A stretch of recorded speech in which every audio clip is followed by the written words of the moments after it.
Halo, perkenalkan saya Asti Rastia, dosen tetap di Departemen Ilmu Komunikasi FISIP UI. Saat ini saya berada di Center for Digital Creative Media, salah satu fasilitas di Departemen Komunikasi UI yang bisa digunakan mahasiswa untuk memproduksi konten video. Bisa untuk keperluan tugas kuliah, ujian, dan tugas karya akhir. Saya mengajar di program sarjana atau S1 Ilmu Komunikasi sejak tahun 2010. Awalnya sebagai dosen tidak tetap. Lalu di tahun 2016 saya menjadi calon pegawai UI atau CPUI dan menjadi pegawai tetap di tahun 2020. Sebelum menjadi dosen tetap, saya bekerja sebagai jurnalis TV selama sekitar 9,5 tahun. Saya pernah menjadi reporter, associate producer, dan menjadi bagian dari tim research, creative and development atau RCD di divisi news. Pengalaman sebagai praktisi tersebut menjadi modal yang relevan ketika saya mengajar berbagai mata kuliah, baik yang terkait dengan pengetahuan dan keterampilan jurnalistik dan penyiaran maupun penelitian. Karena itulah sebagian besar mata kuliah yang pernah saya ampu berkaitan dengan jurnalisme dan penyiaran.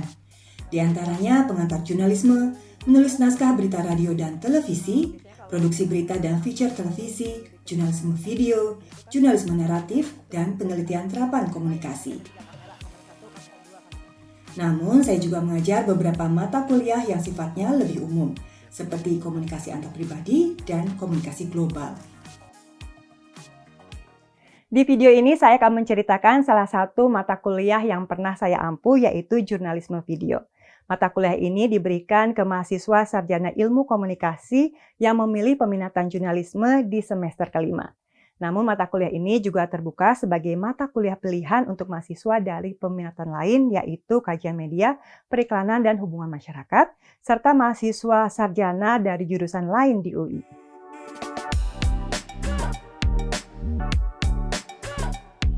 Mata kuliah jurnalisme video memberikan pengetahuan dan keterampilan untuk melakukan keseluruhan proses produksi video berita, mencakup hard news, soft news, dan feature, untuk disajikan melalui saluran TV konvensional dan media online.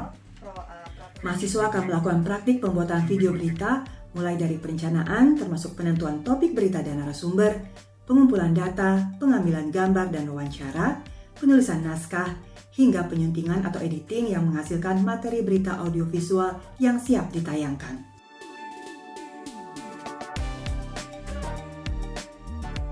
Setelah mengikuti perkuliahan ini, mahasiswa diharapkan mampu mentransfer pesan mengenai kejadian atau isu-isu penting dan atau menarik yang terjadi di masyarakat ke dalam bentuk tayangan audiovisual yang memiliki nilai berita, memenuhi standar dan kaidah jurnalistik, serta mengikuti prinsip dan kode etik jurnalistik. Pembelajaran dilakukan secara tatap muka atau luring. Mata kuliah jurnalisme video menerapkan student-centered learning dengan metode pembelajaran project-based learning. Mahasiswa memperoleh kesempatan yang luas untuk mencari topik berita, menggali informasi, mencari sumber berita, mengambil gambar, melakukan wawancara, menyusun naskah, mengedit video, dan melakukan upaya-upaya sehingga menghasilkan sebuah karya berita audiovisual hard news dan soft news atau feature yang memenuhi kaidah dan etika jurnalistik. Dalam proses pembelajaran, mahasiswa juga memperoleh evaluasi dan umpan balik atas karyanya sehingga mereka dapat mengetahui dan memperbaiki kekurangan atau kekeliruan dalam karya tersebut. Mereka juga jadi bisa tahu apa yang sudah bagus sehingga perlu dipertahankan atau ditingkatkan.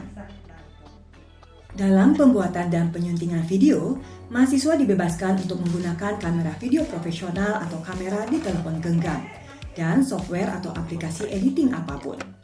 Mereka bisa menggunakan peralatan dan fasilitas pribadi atau yang disediakan oleh Departemen Ilmu Komunikasi. Penilaian mata kuliah ini mencakup 4 komponen utama. Pertama, kuis sebesar 10%, kedua tugas dan latihan sebesar 30%, ketiga, ujian tengah semester atau UTS yang berupa project video hard news sebesar 30%.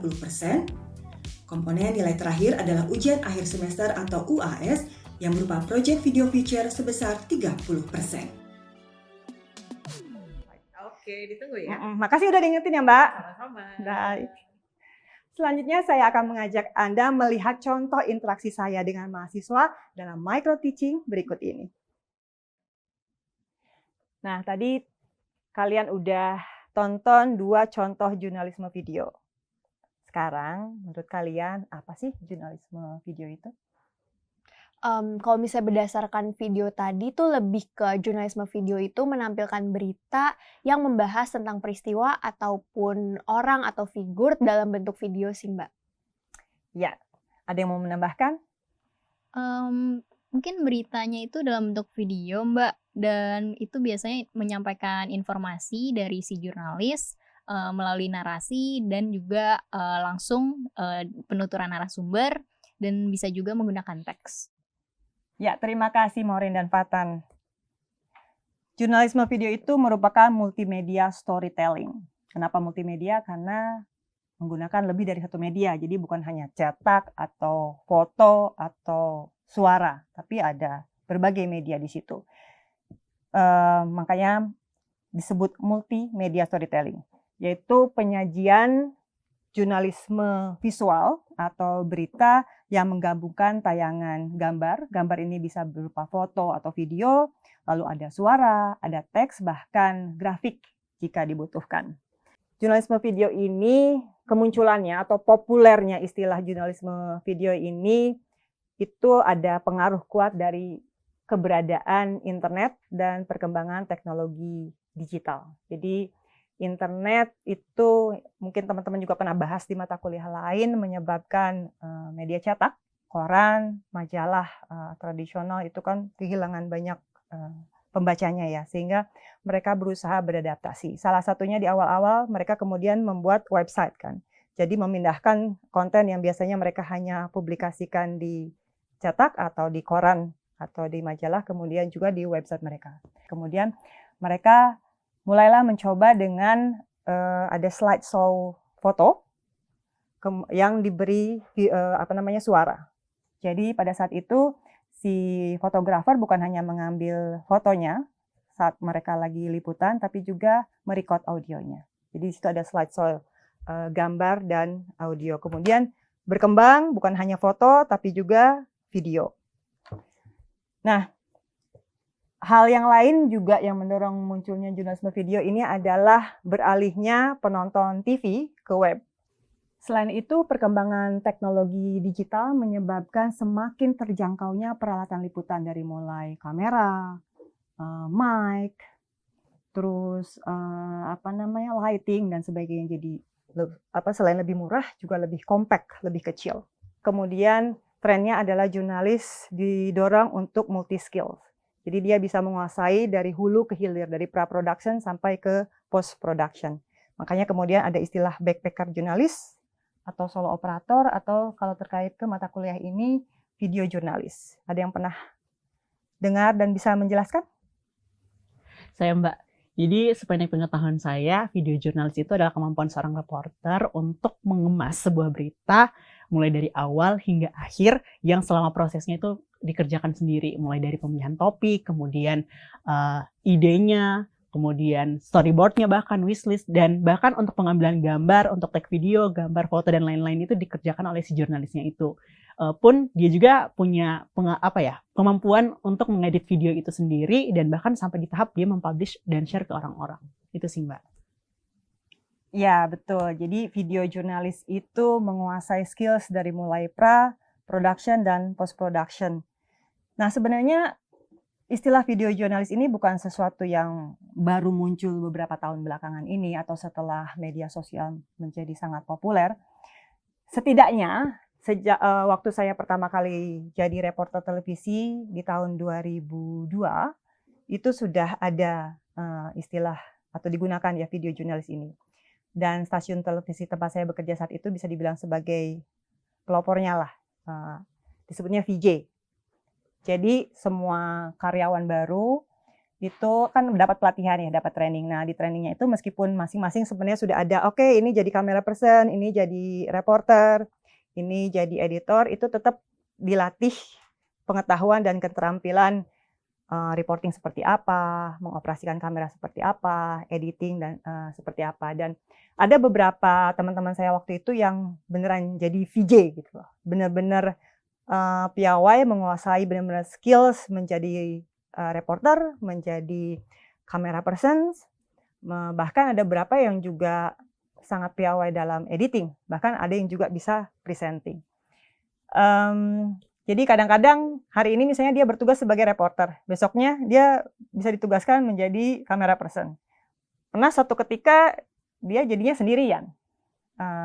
Dia jadi reporter sekaligus menjadi camera person-nya.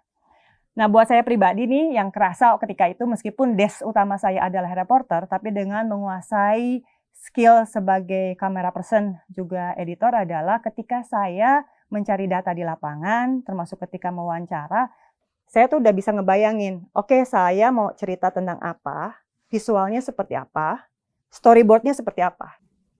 Dan sekarang menjadi VJ itu udah jauh lebih mudah. Kalau zaman saya kan kamera masih gede ya, divisi Pro yang 16 kilo itu, sekarang kan lebih compact, lebih kecil. Terus tripod juga lebih ringan. Jadi semua peralatan sekarang seperti yang bisa teman-teman lihat di sini lebih ringan, lebih compact, lebih kecil, sehingga memungkinkan dimasukkan hanya ke dalam satu backpack. Makanya ada istilah backpack jurnalis. Dan video jurnalis ini bahkan mungkin untuk langsung siaran di lokasi. Jadi dia bukan hanya mengirimkan raw material, tapi dia sudah bisa membuat berita sampai jadi, siap tayang, itu di lokasi dan dia sendiri langsung yang menyiarkannya. Gitu. Sampai sini ada pertanyaan? Mbak, aku mau tanya deh, jadi jurnalisme video itu bisa mencakup jenis berita apa aja? Oh, bisa. Jurnalisme video itu bisa untuk hard news, soft news, bahkan feature. Tapi apapun format atau jenis beritanya, hal yang penting adalah jurnalisme video karena merupakan karya jurnalistik ya, tentu saja, jadi ceritanya adalah non-fiksi. Jadi apa yang diceritakan situ, peristiwanya, orangnya memang benar-benar ada. Kemudian dia juga bukan reality show. Selanjutnya yang perlu juga diperhatikan adalah jurnalisme video ini merupakan storytelling. Jadi dia bukan artikel berita yang biasa kita lihat di halaman depan surat kabar misalnya ya, yang sangat langsung, kaku atau formal. Jadi dia tidak hanya menyampaikan informasi tapi juga berusaha untuk melibatkan emosi penonton atau pembacanya. Mbak, saya mau tanya, kalau berita TV itu termasuk jurnalisme video juga bukan ya? Kalau dari definisi atau sejarah muncul atau populernya jurnalisme video yang tadi kita bahas, memang di sini seperti khusus ya, di situ adalah multimedia storytelling di platform online. Tapi di mata kuliah ini yang kita maksudkan dengan jurnalisme video itu cakupannya lebih luas, bukan hanya jurnalisme video yang disajikan di media online, tapi juga di platform televisi tradisional. Jadi teman-teman juga akan belajar di mata kuliah ini bagaimana memproduksi berita televisi. Tapi ini juga sudah menjadi fenomena global ketika ke lapangan dan membuat berita kan tidak hanya untuk ditayangkan di platform televisi, tapi mereka juga membuat berita tentang peristiwa yang sama untuk disajikan di websitenya atau di YouTube-nya atau di media sosialnya. Jadi objek beritanya atau peristiwanya itu sama, tapi disajikan dengan format yang berbeda-beda untuk disalurkan melalui media atau platform yang berbeda-beda.